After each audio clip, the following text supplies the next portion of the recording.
every year the Detroit Tigers pay tribute to the contributions of Latino players, all the contributions they've made to the game of baseball with their Fiesta Tigres weekend. It's always a very festive weekend full of music and dancing, and the jerseys, those classic jerseys with Tigres across the front in a script that no other uniform looks like that. Unfortunately, this year, because of the pandemic, we have not been able to hold the Fiesta Tigres weekend, but that means we get to talk tonight with 4 players who have been a big part of this Tigers organization through the years, all of whom in the past have been honored on Fiesta Tigres weekend for their contributions to the Detroit Tigers. So we will have a kind of a free-ranging discussion, and we encourage them to interact with each other about their experiences growing up, whether it's in their country and some of the influences growing up. We have representatives from Panama and the Dominican Republic and Puerto Rico, and as well as the influences that they feel that Hispanic Latino players have had on this great game of ours. So joining us tonight, we start with the elder statesman, if you will. What a pitcher in the 1980s with the Tigers, Juan Berenguer, 15 years in the major leagues, 4 with the Tigers, 2 great seasons in the mid-80s. We loved watching him pitch. I didn't like it when he pitched for the Twins against the Tigers, though, in the 87 ALCS because he was dominant. Juan Berenguer is joining us tonight. Hall of Famer Ivan Pudge Rodriguez, 5 years, of course, with the Tigers. Our next 3 all played together on that 2006 American League Championship team. Pudge Rodriguez, 5 years with the Tigers, 21 years in the major leagues, and, of course, in the Baseball Hall of Fame. We're thrilled to have you. Pudge, thank you. Thank you for having me. Polanco, what a trade the Tigers made in 2005 to get Placido Polanco from the Philadelphia Phillies to join the Tigers. And anybody, all you have to do is say Placido, and people have so many great memories of Placido Polanco in a Tigers uniform. Again, 5 years with the Tigers, and total of 15 years or 16 years in the major leagues for Placido Polanco. And we're thrilled to have you with us, Placido, as well tonight. Thank you for having me. Ramon Santiago, of course, he had the longest tenure of all these players with the Detroit Tigers, 10 years in his 13-year major league career with the Detroit Tigers. And now, of course, a Detroit Tigers coach in his 3rd year doing great work. One of our favorites, Ramon, how are you? Doing great, Dan. How about you? How you doing? Good, good. Great to see you. Thanks to all of you for joining us. I thought it'd be interesting. Again, I want to cover just topics ranging from your life growing up with baseball to the experiences you had in this country, your first experiences, and some of the challenges for young Hispanic and Latino players. But I thought I'd start with the experience of growing up in your country and what you, kind of your first exposure, but give fans a feel for what baseball is like in your country. And I thought we'd start with you, Juan, growing up in Panama. Who are some of the great players from Panama? Well, I don't know. Let's start with Rod Carew. Yeah, I have it a lot of guys. Mariano Rivera. Carew, they have it Manny Sanguillén, Mariano Rivera. A lot of the guys that I forgot, Redney Stennett, Omar Moreno. And I grown up in Panama and played baseball almost every day. And coming from school 3 o'clock and at 4 o'clock, everybody hit the road and going in the little field. And growing in that way, and also put it some 50 cents to put a gas in the weekend to put somebody take us to compete with other teams. And that is, I grew up in that, and my brothers, and I see a lot of baseball by that time, and I see a lot of Tony Oliva, my idol, Luis Diaz, and who I follow a lot of that one. And I have the opportunity to participate in Panama in the little league, and after that point, and go to the amateur and represent my country when I'm 16. I meet Tony Oliva in 1972. Then I pitch against Cuba, and there is pitch great games, and they said I go send somebody a scout, Nino Espinosa, who played for the Met, and I said go take a look at you. Yeah, and you have enough to we can come into the United States, but I continue to say working hard, and I'm pitching, learning, and I had to pitch, and I had to put a balance of these hits. My brother helping a lot, and when I'm 1975, that's when I have the opportunity to.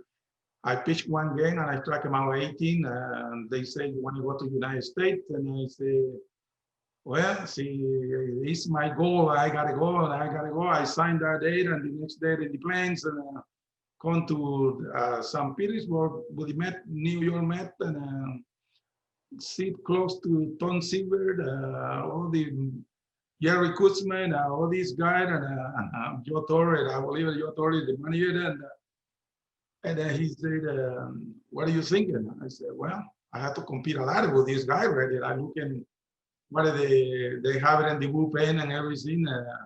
Start in the minor league, continue to work hard, and then 1978, that's when I have my first opportunity to come into the Mets and have it a great games, and then when they trade me in 1981, that's when I trade me to Kansas City. Billy Connor, the pitching coach, he make a trade, and that's when I have a short season. It's like this year, they have the strikes, and I believe they play 65 games, something like that. And Kansas City going to the playoff, and trade me. I have the opportunity to come into Detroit in '82, and send me to Evansville. And Sparky said, "I go send you in there because I don't have a room. But I see you working hard, you coming in, you coming up quick." And I go in there, and I call me up, and after that, I never look back. Where you have to, when you are Latino and you are a pitcher, you always have to look at your shoulder, who's coming next, and try to take your job. And but I work hard, and what I did, and they give me say you want to be started. I say I do whatever you want, Sparky. You the boss, and you don't have to put a Sparky against you. You have to have it at your pocket. And Roger Craig is. I enjoy playing Detroit, and I have a great season in there. He trained me to San Francisco, come back to right here in Minnesota, and based at Detroit, and I know all these guys. I like it because it's really friends, and enjoy it with these guys. You know, when you put a different uniform and you have your friend, and you have to take care of the business, and that's what I did it, and pitch great, and yes, this guy keeps chasing high fastball, and I keep throw high. I don't know what I call now. Have a lot of discussion. Hey Juan, what part of Panama are you from? I'm from Agua Dulce, really close from the capital, right close to about 2 hours from the little town. Is only playing baseball and boxes, and it's only baseball right now. Is one of the bigger than the town. They have it at 38 players. They get out of there to United States right now, and it's like a Dominica. That place in Santo Domingo is a lot of players coming, a lot of shortstop, a lot of the guys. I think in Detroit, you have one pitcher from Panama right now. I don't know if it's Agrasal. Darío Agrasal le llaman. Agrasal está en la lista lesionado desde que empezó la temporada. He's a great pitcher. He used to pitch for Pittsburgh. You guys pick him up, and it's a great kid, great family. Everybody's playing baseball and down there too. It's great, great kids. Loved watching you pitch. You talk about durability. This guy took the ball every day. You made 37 appearances one year, 19 starts, 18 relief appearances, 170 innings, and then you made 29 starts the next year. You were durable, and you were fun to watch. Yeah, that's good. And you know, I like to go in there, I enjoy it, and give every season you have for your teams, for your fans, and for the team that you played, and go from there. That's it. Pudge, tell us about growing up in Puerto Rico. It was certainly a hotbed for baseball talent for a long time. It's kind of dropped off a little bit in recent years, but I mean, the players who've come from there, my goodness, Roberto Clemente and Hall of Famer Orlando Cepeda, Carlos Beltran, Roberto Alomar, Bernie Williams, and I'm leaving off others, but that's not a bad list right there, and you're right in there with them. I mean, was it a big part of your life right from the beginning? Was it very much a part of your community, your neighborhood? I mean, do you remember playing every day when you grew up? Yeah, absolutely. You know, growing up as a kid, well, I started playing baseball at the age of 7, and in Puerto Rico, we play different sports, and to me, I have great parents in my house that they let me play different sports. But basically, I started to play when I was 7. baseball. And I think probably around 12, 13 years old, I decided just to stay as a baseball player.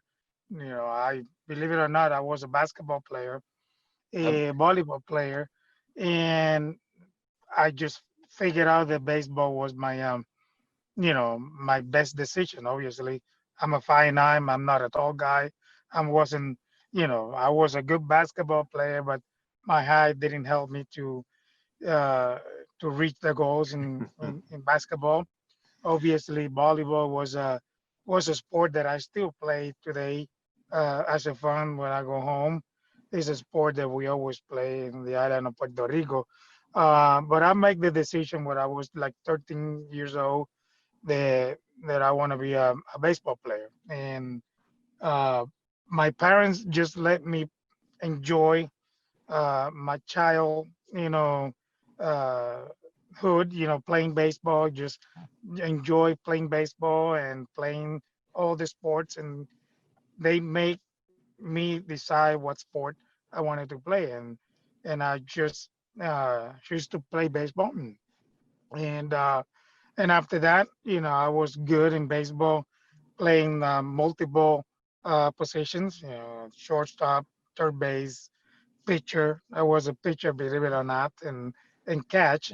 And then when I decided just to be full-time baseball player, I choose to be a catcher. And then that's when I'm start to, you know, do the things that I gotta do to make myself better behind the plate. Block, just the blocking, the throwing, the receiving, all the very simple fundamental part of the game as a behind the plate to be enough to sign professional baseball. And at the age of 16, I signed professional baseball. I went to the Texas Ranger organization, and that's when everything started in my career. All right. That's awesome. I love hearing about it. I love hearing about your own experiences in your own countries. We know about the Dominican Republic. My goodness, the players, the great players from the Dominican Republic. I mean, you just start with first names, right? And that tells you the greatness, Manny and Pedro. And I mean, you just go right down the list. Albert Pujols is probably right at the very top. And I know you have been good friends with him. Both of you, I believe, have been certainly know Albert Pujols, but Placido, I know you're close with Albert Pujols, St. Louis connections, certainly. Just describe growing up in the Dominican Republic. My dad is from the north part of the island. It's from Puerto Plata, and he wanted to be a baseball player. But as Santi knows, and maybe Juan and Pudge, when you live in the country and back in the 70s and 50s and 60s, I mean, you had to work like getting water in the river, milking the cow, doing stuff that's real work. So parents didn't believe in baseball because there was no money there. I mean, they didn't see any future. They thought like it's too far, to reach, and I don't blame them because they didn't have any facility. They didn't have a glove. They didn't have anything. My dad just wanted it. But then he migrated to the capital and he started working, and he said, well, if I ever have a son, I would like to give him the opportunity that I never had. And I was born with a passion of the first gift I ever had was a glove. So I guess I didn't have a choice, but no, you know what I did, but I just loved it. I liked it. And I started playing since I was like maybe 5, 6 years old, never stopped. And the passion never stopped. I'm still involved in baseball. And that's, when you live and die baseball, and, and I'm not the only one from the country, and most people do. And it's been my passion. It's something that I really wanted it. Not many people believed in me, maybe because of my size, my speed. And I was less than average or average at everything, but so you had to play. I was the type of player but I really wanted it. You're not. No, you're not. No, you're not. You're a good player, man. But I'm saying back then, because that was something that I developed with the desire and the love and the passion that I have for the game. But at that age, I wasn't like something, like nothing, just another player. But I really wanted it, and I was getting better. Believe it or not, I got faster, like after a while. And nothing. I played for Manny Mota Little League, for a little bit over there. And Manny Mota emphasized education a lot. And I was able to get a scholarship to a community college here in Miami. and I played there 2 years. I was 17 and 18, then got drafted in 1994 and signed with the St. Louis Cardinals. And I was there for maybe 4 years in the minor leagues, and then got called up in 1998, that year that McGuire and Sosa were hitting all those home runs. I was part of that. Hey, I just noticed you have your Christmas lights already done in the back. Christmas in September. It started to cool down a little bit here in Michigan. My wife likes the color. She likes keeping things light and lit up, and blue is her favorite color. They look great. Adds something, doesn't it? They look great. So that's kind of my story, how I went through. You know, obviously there's a bunch of things like through, you know, like traveling to Puerto Rico, Venezuela, and playing ball with Navy Perez, David Ortiz. That's when we were 5, maybe 8, 10 years old. And then, so those were teammates of mine. And now, you know, they made it to the major leagues. We played against each other in the major leagues. But I think that when you really want something, you can accomplish it, but you gotta want it. You know, there's a difference between doing something because you want to do it or because you have to do it. Yeah. You know, and that's something that I think we all have in common here. We really wanted it. Yeah. Santi, tell us about growing up in Dominican Republic and playing baseball. Believe it or not, I started in the country. You know, we usually live in the country. My family, my dad, we live in the middle of the farm at the beginning. And how everything started is like we start playing like with stick, you know, like stick, and we rip the pants of my dad to make baseball. You know, like a little rock, and you make it like we call bole trapo. I don't know how to say it in English. ¿Cómo se dice bole trapo, Poli? It's made of cloth. Yeah. I'll put it all together. Wiffle ball. No, Yeah. wiffle balls son las de No, no plástico. wiffle. Esos son de paño, de trapo. The trapo. Okay. Yeah. So, you know, I start, you know, all the cousins, like we live next to each other, you know, like everybody, even the women play, you know, like, so we make it like a field because we live in the land, you know. So we start playing, you know, like to have fun, you know what I mean? Like just my dad usually coach, you know, amateur team in Dominican, and he was always in love of baseball. So he always loved baseball. So he wanted me to play baseball. But at the beginning, it was everything started like that, like playing, having fun, you know. And later, my dad get an apartment for the government and Las Matas. So I moved from from Palo Amalgo, is what they call the little country, to a little bit like kind of the city, a little town, you know what I mean? Then and later I start playing the street with my neighbors, and we make it feel like in the street when the car coming, we had to stop to keep playing. So every time the car coming, so we got to move out. So later, you know, but we keep playing. We love playing baseball. So later, how everything started with one manager. The manager of the league, they called Tito Alcantara. He was a teacher in the high school, and he always passed through like see us play right in the street. And one day he say, like 3 of the guys, I don't want you to see you guys playing in the street anymore. Come to my league, and you guys don't have to pay nothing. Just come to my league. That's awesome. And I was like 9 years old when everything started, and from 9 years old I stayed in the league for long until I signed professional.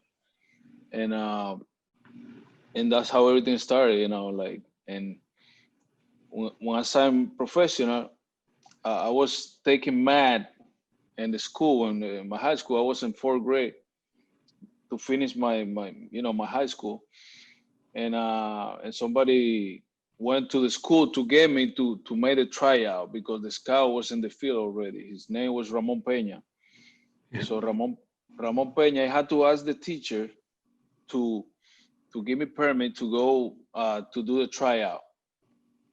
and I never forget that I had to borrow like a pants in the field, a socks, Oh my gosh. spice, and I signed with everybody like with different like kind of for like jersey pants for different everybody because the scout was already there. So it was no time because they're gonna go. So I say no, give me this, give me that, give me that. So I pick one thing from everybody and I do the tryout. 5 minutes, 10 minutes later, I was a signed professional. After Oh my that, gosh. they give me $5,000. Yeah, that was my sign. Awesome.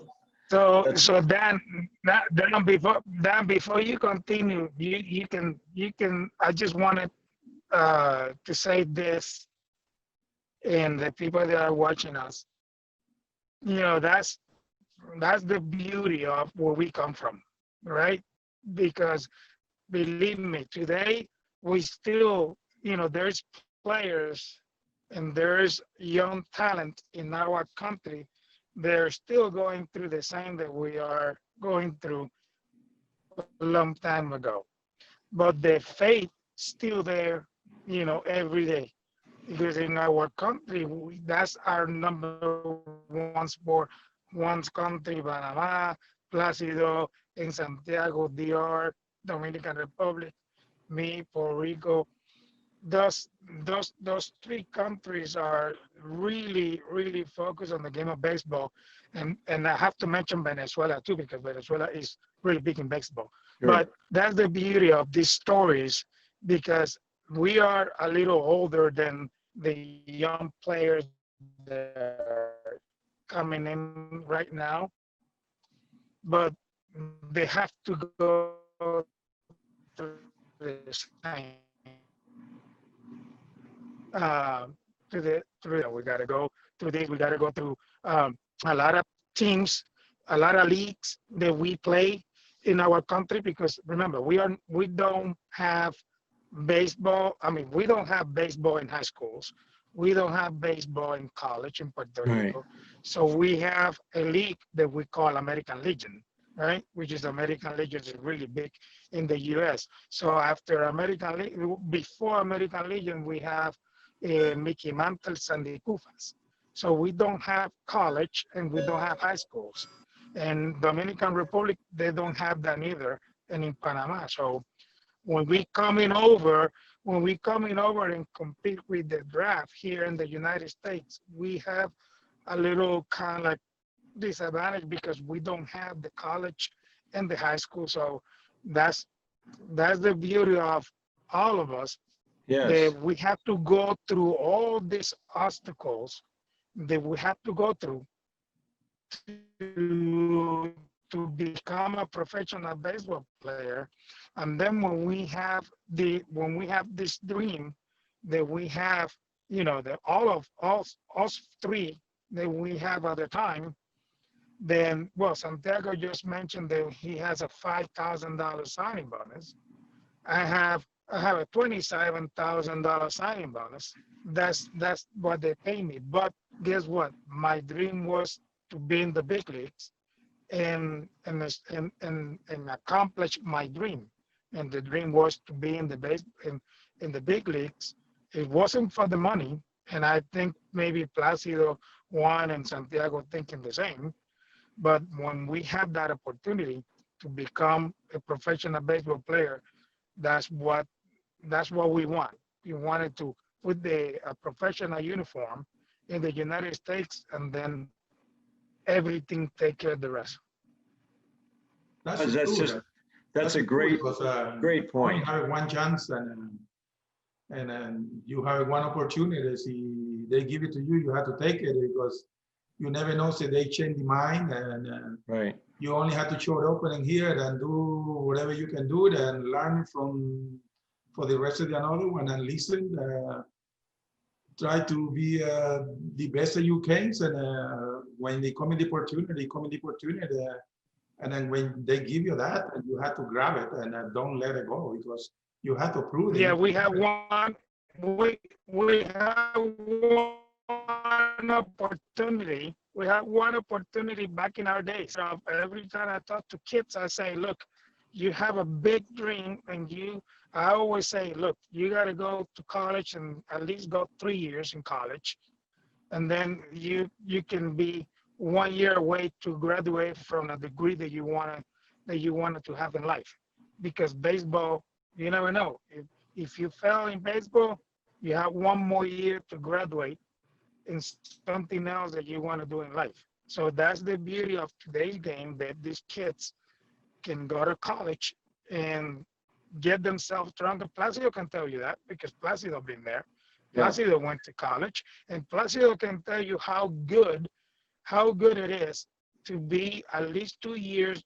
That's what he just said. He went 2 years, and he become the player that he was. He matured. He learned how to live by himself, with his roommate, wash your clothes, cook by yourself, do all this stuff. Because in today's life, a lot of this young kid doesn't know what that is. Okay, what that is. And when you leave your mom and dad and you go to a campus, let's say to Texas, or you go to whatever university it is, it doesn't matter how important that university is and how famous it is, but you got to live your life. And when you're in that apartment with some roommates, you got to do your due diligence, and you got to do your stuff to become a man and become the person and grow up as a person. And that's very important, because when you live home, you got to learn all those. You got to go and get ready physically and mentally to play a college game, and the discipline there is in the college game, which is, I think Placido can tell you that, is very important. Then you can be, you can be in school for 3 years, and then you become a drafter, and then that draft can be better than maybe sign out of high school. That's me. Yeah. Puds, those are great points. And that kind of leads us into, for all of you, I would love to hear your experience of, okay, now you've signed that professional contract, Ramon, $5,000. Okay, go.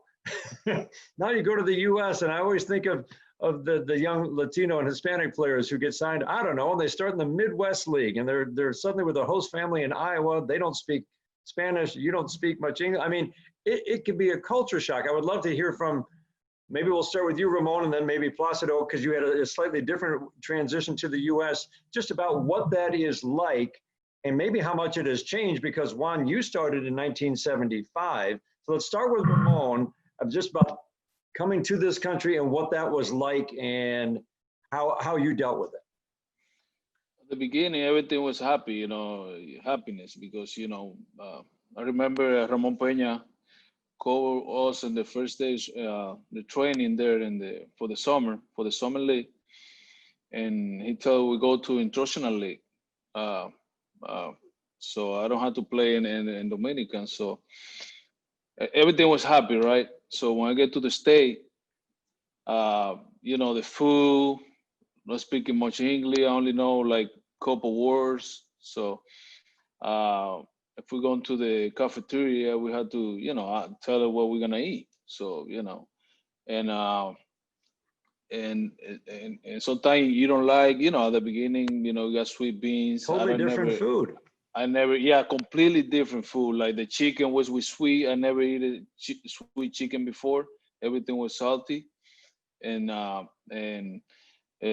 beans, everything. So sometimes I went to the cafeteria, and I never forget that.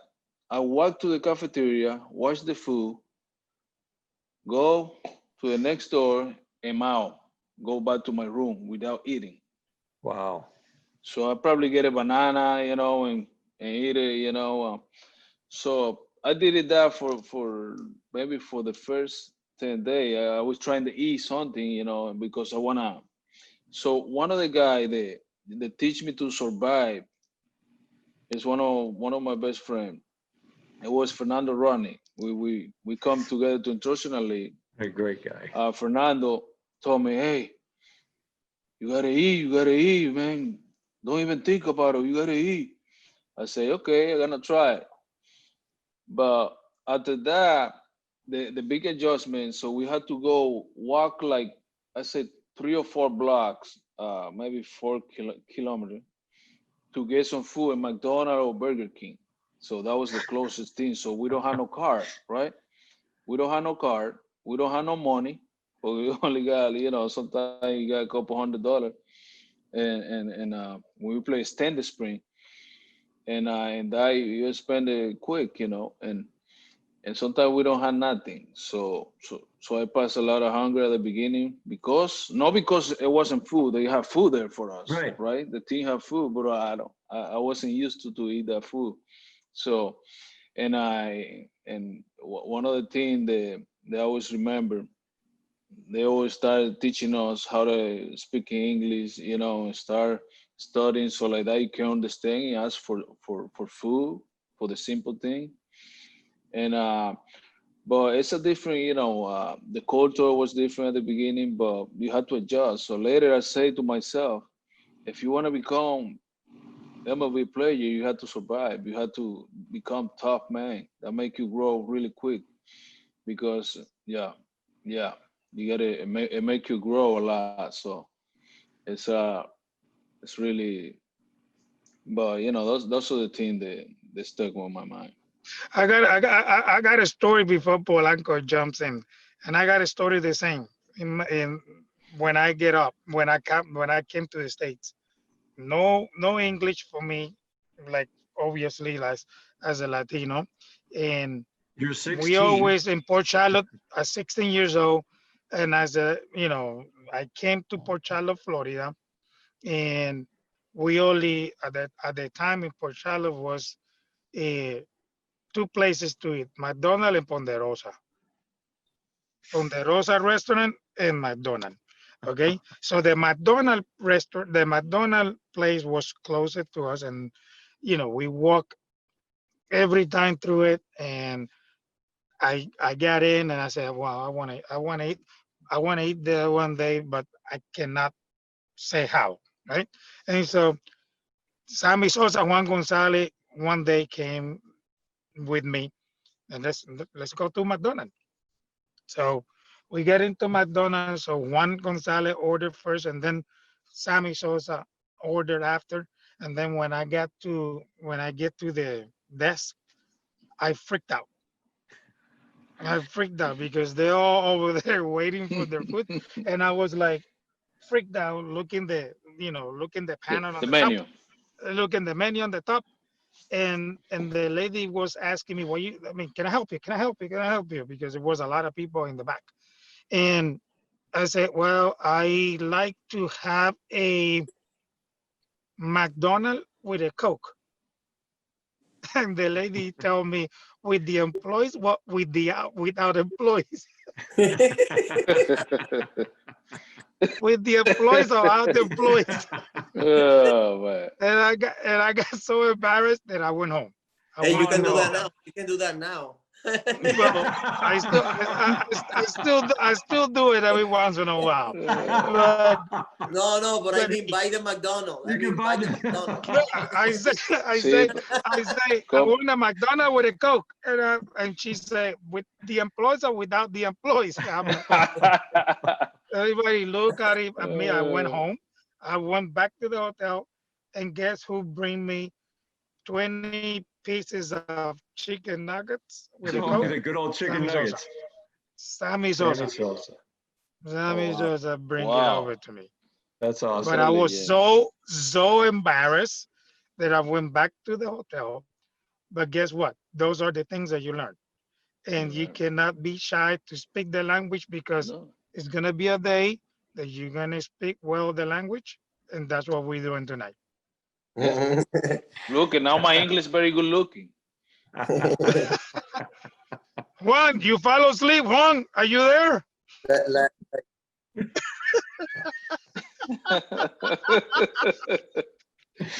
Danny, Danny, my journey was a little bit different because I was taking English classes in the Dominican at a very young age.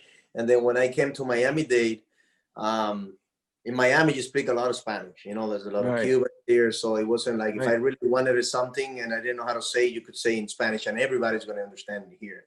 So, but I learned the language, and like Puch was saying, like for me, the toughest was to come here and live in an apartment with 4 other guys from different countries and learn how to cook, learn how to wash the dishes, how to do your clothes, do your homework, study, and get ready for, there's a bunch of stuff. And that's when you start to hold yourself accountable. And that's when you become a man. And that's what Miami-Dade did to me, And on top of that, I remember how bad I really wanted to be a ball player.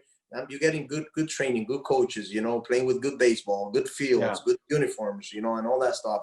So that's the biggest sacrifice. But man, it was a really good experience. And then I played with a lot of Latin guys too. So for guys from Puerto Rico, guys from Panama, and so that made it easier for me. So when I signed in 1994, they sent me to Arizona to play rookie ball, right, for the Cardinals, and we have 14 Dominican players, 14. So, wow. But I was like a player / coach because I was translating for everybody, and especially because the first month I couldn't play because I remember I had the student visa, right? And then with the student visa, you cannot work. You need a working visa. So the team didn't have, back in the days, each team was allowed only a certain amount of visas. So San Luis was out. So they had to wait for somebody else to donate or pass on the visa. So oh my gosh. A month into the season, and I was just catching bullpen to all those guys. It was crazy. Hitting ground, taking ground balls, hitting and doing that. And so a month later, my visa came in and I started playing.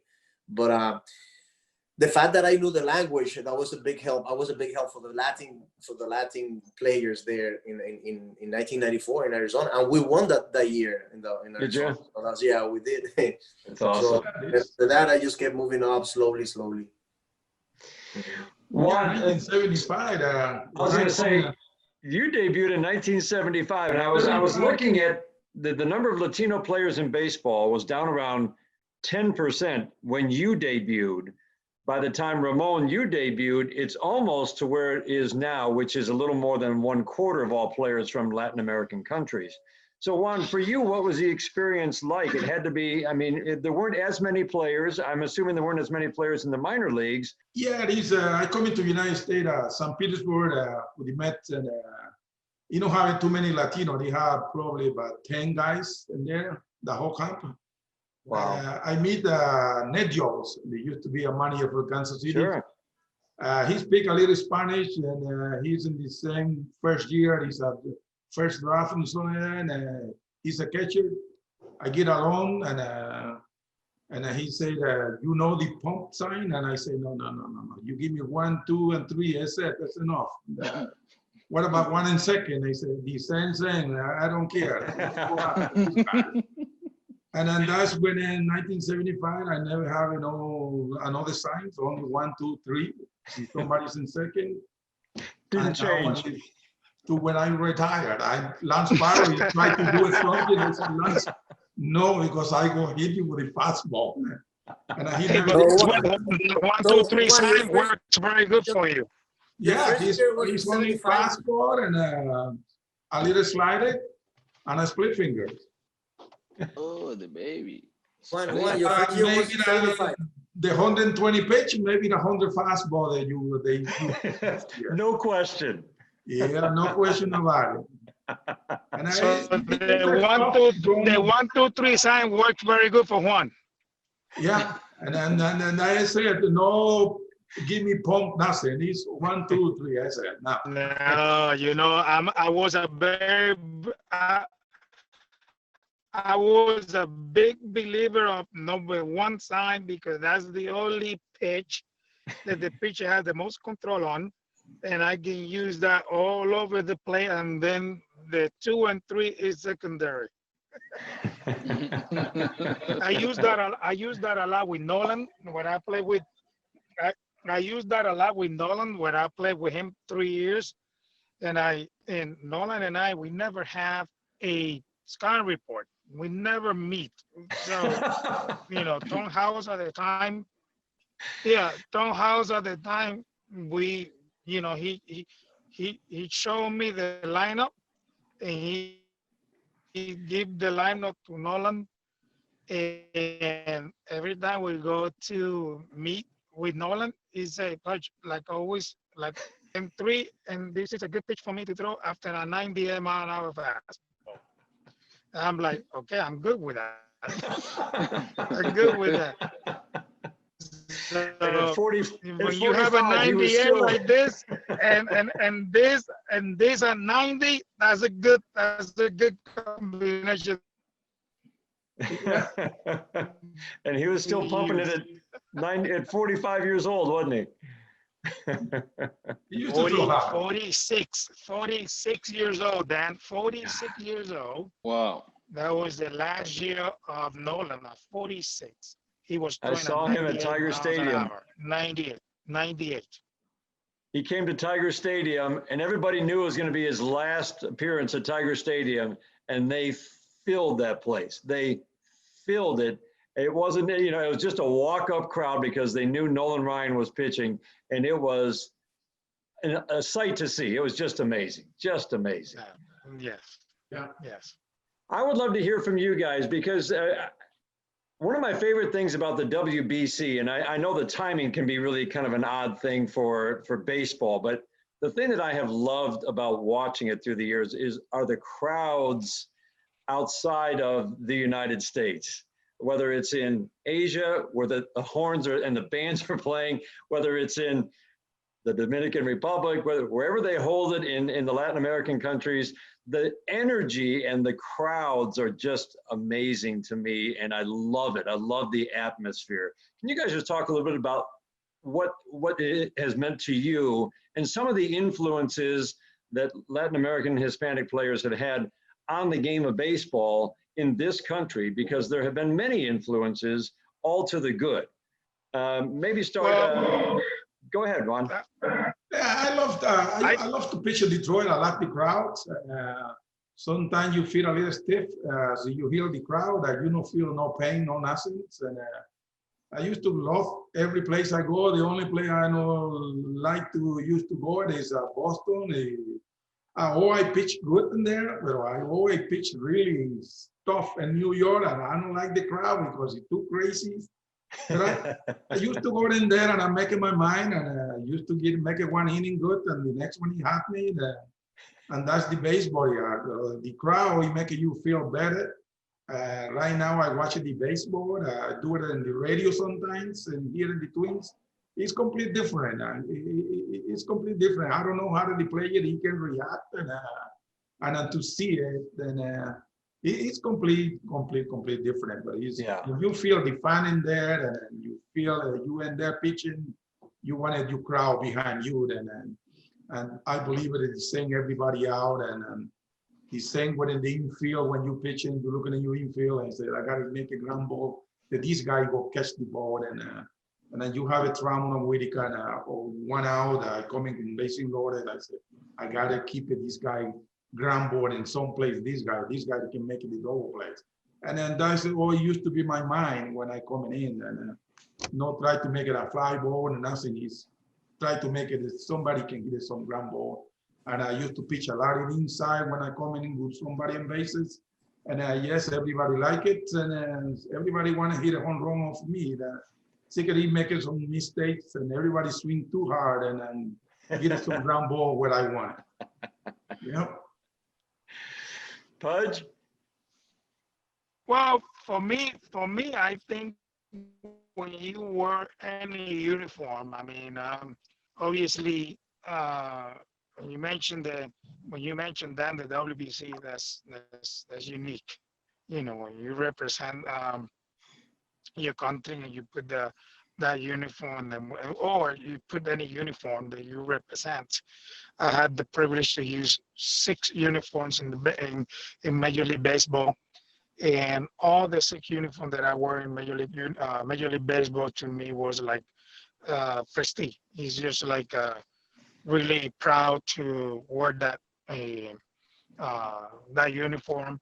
Obviously, I played with the Rangers, from 91 to 2002. And then I went to the Marlins. I went there. And then I went to Detroit and I played there for 5 years and wore that English D. And when you have that English D in your chest, it's like a different feeling, when you play in Detroit. I play in the old stadium in Detroit. And Right. then my 5 years that I played there, I played in the new ballpark. And, I played with these two gentlemen that are in their interview today. And they can tell you, man, they can tell you the, the, the fire, the energy, the heat that those fans bring to us day in and day out when we was there. Um, I started, in 2004.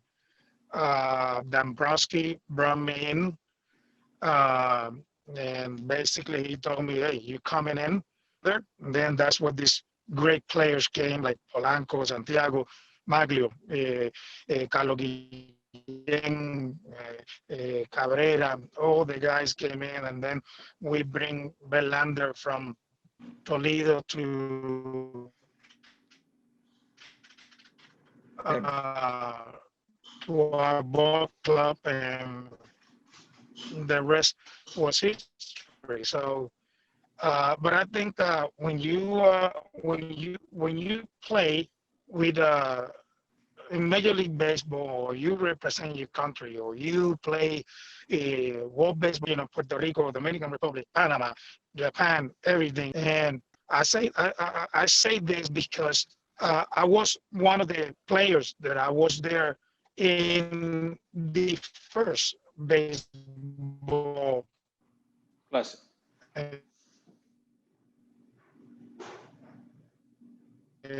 World Classic.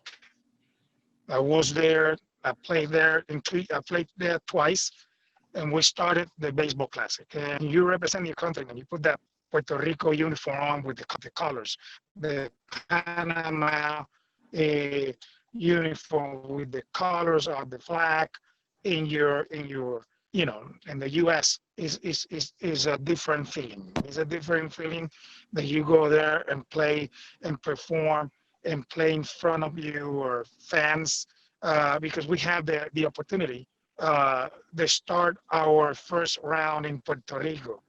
And when we play in Puerto Rico, I think Placido can tell you that he was there, and the heat and the energy there was an unbelievable. So play baseball, be able to be part of the World Baseball Classic, represent Puerto Rico, represent baseball, and now, and then come to America and play baseball in 6 great organizations that I play, and play there for 21 years and did the best, and all the support that the fans give me. And I'm sure the support that Juan gets, Placido gets, and Santiago gets in their career, to me, is prestige. Placido, talk a little bit about some of the influences you feel that you have seen through the years of Latino players on the game of baseball in this country, because there have been influences, whether the way the game is played, the joy with which it is played, the energy. There just it seems like there are so many different areas. What stands out to you? I thought that you played for baseball just for fun, that you didn't get paid. I found out like when I was 14. I thought that was stupid. Like, how are you going to get paid to play, to do something that you love to do? And I was like kind of old for that, So I'm like, wow, man, you get paid on top of this? So that's when I got really excited. and then for real, that's a true story. I was 14 when I found out. So then for me to be able to grow up watching guys like Rafi Bellier, a guy that wasn't a tall guy, but played solid defense and established himself in the league for 17 years. That's something that you look up to. You know, that's somebody that you look up to. That's watching George Bell being the MVP in 1987. You know, Tony Fernandez winning all those Gold Glove, hitting 200 hits, 100 right-handed, 100. You know, Carlos Baerga, and those guys. You know, those are the players that I grew up watching, and I wanted to be like them. You know, and then coming over here in 2006 and playing in the World Classic, it was, I mean, when you play for a long time, you have a lot of good moments, a lot of special moments, but the WBC had to be right there on top, tied with maybe all the playoffs that I went to, but because sometimes you have guys from your country that you admire, you know, but you haven't played on the same team with them, you know. So for example, I played with Jose Reyes, with Adrian Beltre, with David Ortiz on the same team, which I played when we were 10 years old. And all of a sudden, you all together in one team, Wow. with your friends, right? The guys that you It's look like up, the the guys that you All-Star game, right, Placido? It's like the All-Star Yeah. game.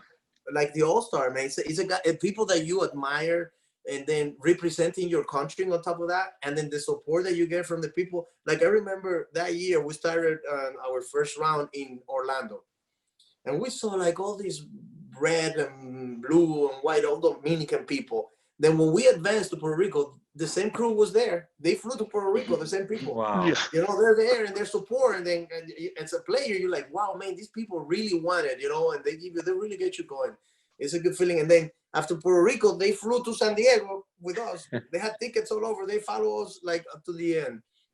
And that's true fun. That's exactly what happened in Detroit when we were there in 2006. And I always say it because of the fans, the support that we got from the fan. It's really, it gets you going as a player. I mean, if you don't get pumped with that, then you double check yourself. Yeah, I remember in 2006, and that's one thing that I never forget, and it's always on me.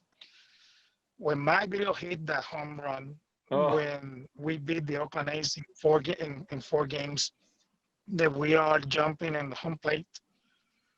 I remember 3 hours later after that home run, it's still 47,000 people It was a party. in It the was a party. ballpark. It was in the ballpark. It was still 47,000 people in the ballpark. I remember that I was walking on the bleachers with everybody with champagnes, and everybody are throwing champagnes, and we're on top of the bench and all that. And it's baseball. That's the support, and that's the 57,000 people plus the people that are watching at home on TV. They they brought us there into that moment, and so that's what Placido said. You know, when you play and you represent something that means a lot to you. I mean, that's what you're gonna get at the end. Ramon, real quickly, you have played, I know when you were a player, you played winter ball many winters, and you were kind of expected to play winter ball many winters. Did you take part in the Caribbean World Series? Yes, I did. We did 2009, 2010 season. We went to Margarita, Venezuela. I went, the Escogido won the championship, so we played in the final. We lost, and I went with Escogido. So they invited me to go to the Caribbean World Series, and we won. So it was really good. Like it was my first time going to the Caribbean World Series, and it was very exciting. Margarita, Isla Margarita, Venezuela. But you know, like I gotta talk about winter ball like real quick. Winter ball, like I don't play much. I was like utility platoon player in the big league, you know. So my first 2 years I play only 2002, 2003 regular. So after that I was like platoon utility player for all those years, right? So I don't got not a bat here in the state. So one thing I always tell myself, if I want to keep, you know, like getting better, you need to get some more at bat. So that's what I did. I went to winter ball. I gotta tell you straight up right here, like if I won't play win a ball like pretty much every year, I don't think I'm gonna play the longer I play. I think win a ball helped me to learn to play to win, you know, because there the season is only 50 games and every game count. So everything is important. Every game is important. And win a ball is what I learned, you know, to play to win. And and and learn a lot of veteran players that go play there, a lot of big league. They, you know, you asking a lot of questions, you learn. You know, Placido always one of my favorite because I always watching the way he always. He never let you play. He never let you play. That's So why you didn't play. yeah, that means he was doing his job the right way. So that means he was good, right? Yeah. So I was watch Poch like after the game. Like I remember they finished one game catching 9 innings, and he go to the gym or running in the outside, and I say, wow, this guy. Now I know why this guy is so good, you know. So I watch Carlos Guillen, you know, doing his drill in the cage, Placido, you know, everybody. And it's how I, you know, I learn a lot of stuff by watching them, how they, you know, how they're professional. You know, that team we got a lot of professional guys. Like it was unbelievable. So I got really good experience. The fans in Detroit always been like very supportive to us, and for me, and it's always a pleasure to be part of this team. That's awesome. You guys did a lot of growing up at a young age. Oh yeah. And it's impressive to hear your stories and the determination and all that you did to make it to the major leagues. Pudge? It's been great to me. I mean, to be honest with you, what we did in our life is something that we dream for, right? It's just to become the baseball player that we was, you know, that Santiago, Placido, and Juan was, and we enjoy our seasons that we play in this great game of baseball. And to me, just to say that is an honor, just because obviously we play was a game. Placido mentioned earlier, wow, are we going to get paid to play this? And for me, that's how, you know, that's how I play this game. I met a lot of great people in my career that right now I'm fortunate to do things with them, and that's the beauty of this that you play. Well, I think we've learned a little bit from all of you tonight, Pudge. I mean, we understand why the shortest career among you four was 13 years, and Ramon's still a coach in the major leagues. Placido, 16 years. Juan Berenguer, 15 years. Pudge Rodriguez, 21 years. I think we have a pretty good understanding why. The passion that you guys show, and I mean, really, to hear your stories and to hear what you overcame, and I mean, from the countryside to the big city to the United States, it's really impressive. It's a lot of fun to hear. We could go on for a long time tonight, but I think we're going to probably end it right there. You guys are great. I've loved watching all of you play and get to know all of you. Juan, it's fun to meet you for the first time because I watched you play here in Detroit. Thank you so much for your time tonight. I think you're done. Doing this I again still with you remember guys. the 1984 World Series, one of my first experience to go, my goal to come into the United States and win that World Series and celebrate with all these guys and the city. And I remember that days, and I say hi to everybody. And I hope so the team he can fight and get in there. I know he's at 20 to 24 or something like that. And I hope so he can get it rich and get into the playoff because he's like a 16 team. He go to there, and I think that he still have a chance to go to there. Yeah, they're building something. Thank you.